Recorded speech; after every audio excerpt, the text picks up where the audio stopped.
c'est Seb, bienvenue et surtout bonne année.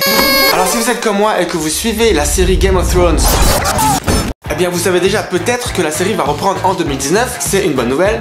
Mais ce que vous ne savez peut-être pas, c'est qu'il y a un des personnages de la série qui dans la vraie vie a une start-up. Je vous donne un petit indice. A girl has no name. Et oui, il s'agit du personnage de Arya Stark. Ou de Maisie Williams dans la vraie vie.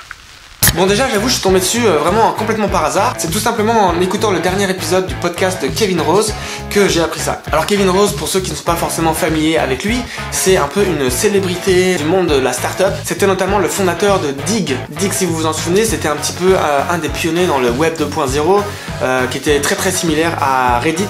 Bon, depuis Reddit a largement dépassé Digg, mais il en reste que c'était un énorme succès pour Kevin Rose qui lui a permis ensuite de devenir investisseur à son propre compte et puis pour Google. Mais bref, on ne va pas s'étaler là-dessus aujourd'hui parce qu'on est là pour parler de la start-up de Arya Stark.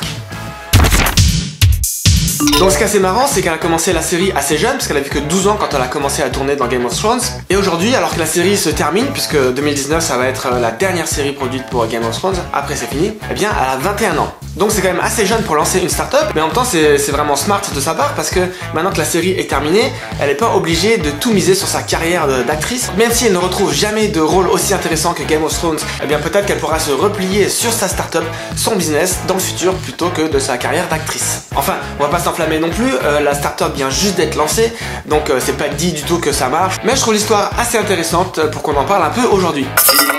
Donc cette startup c'est quoi? Eh bien elle s'appelle Daisy et c'est une startup pour les créatifs. On va tester tout ça ensemble. Allez c'est parti, ce qu'on va faire c'est qu'on va télécharger l'application directement et je vous montre tout en même temps. Et voilà, donc on va sur l'App Store et on va chercher Daisy. Ok, donc déjà, bon sympa, on a une petite vidéo pour l'entrée.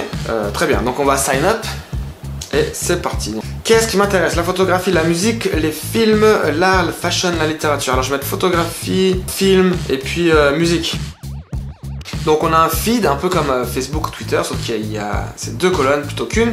Donc pourquoi pas, c'est sympa. Tiens, je le reconnais, lui justement, c'est un gars un acteur de Game of Thrones si je ne m'abuse. Allez, je vais essayer de poster quelque chose moi-même. Donc je vais créer un nouveau projet et puis je vais prendre une photo.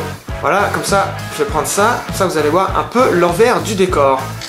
Et voilà mon premier post sur Daisy. Allez vite vous inscrire pour liker et partager cette photo. Alors d'après ce que j'ai compris du podcast, une des grandes différences de cette application par rapport à Instagram et toutes les autres, c'est le fait de pousser à la collaboration créative. Et pour ça, dans l'application, ils ont instauré un système de chain. Ce qui marche plutôt bien avec le nom de l'application, Daisy, parce que Daisy Chain, en anglais, c'est un montage électronique, une connexion en série.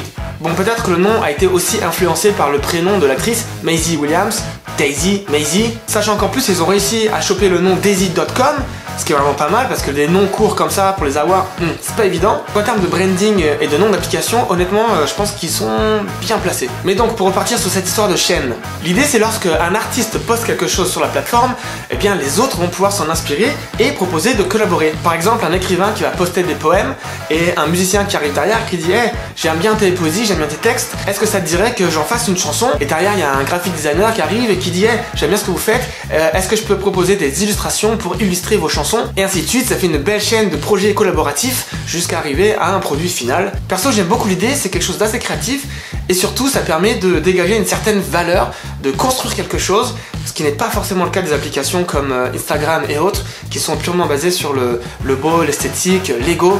Là au moins ça propose, ça incite les gens à faire quelque chose, à collaborer ensemble et créer. D'ailleurs, quelque chose qu'on peut remarquer ici, c'est que lorsqu'on suit des personnes, on n'a pas accès au nombre de followers.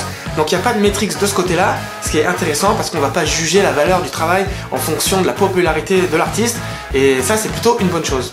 Voilà, bon malgré tout ça, on peut quand même voir que l'application est toute récente parce que l'engagement n'est pas encore au top. J'ai l'impression qu'il y a encore très peu de collaborations, de commentaires, de likes, etc. Mais on ne peut pas leur en vouloir, l'application est sortie en août, ça fait à peine 6 mois. Et pour finir, je dirais peut-être qu'en termes d'expérience utilisateur, il y a définitivement des améliorations à faire parce qu'honnêtement, le principe de chaîne, pour le moment, c'est pas super intuitif. Perso, après 10 minutes d'utilisation, j'ai toujours pas exactement compris comment on crée ces connexions, comment on récupère ces chaînes, comment on propose aux gens de collaborer. Ce qui est quand même un peu dommage parce que c'est le principe de l'application. Mais cela dit, ça devrait s'améliorer parce que justement, Maisie Williams, dans le podcast, disait que c'était la version 1 et qu'il y a une nouvelle version dans laquelle ils ont fait beaucoup de progrès et ils ont changé un petit peu les choses. Mais franchement, c'est déjà pas si mal pour une jeune de 21 ans qui se lance dans le business. C'est déjà plutôt prometteur et j'ai bien hâte de voir à quel point ça va marcher ou pas. Et bien voilà, je pense qu'on en a fini pour aujourd'hui. Si vous n'avez pas encore regardé Game of Thrones, et bien allez-y les yeux fermés, c'est une super série. Mais surtout gardez un œil sur Maisie Williams, cette actrice entrepreneuse, parce que franchement je pense qu'elle a plein de potentiel et elle devrait avoir une belle carrière devant elle. Sur ce, je vous dis à très bientôt. Moi ça m'a donné envie de me retaper tous les épisodes de Game of Thrones, donc je vais vous laisser là et je vous dis à très bientôt. Ciao.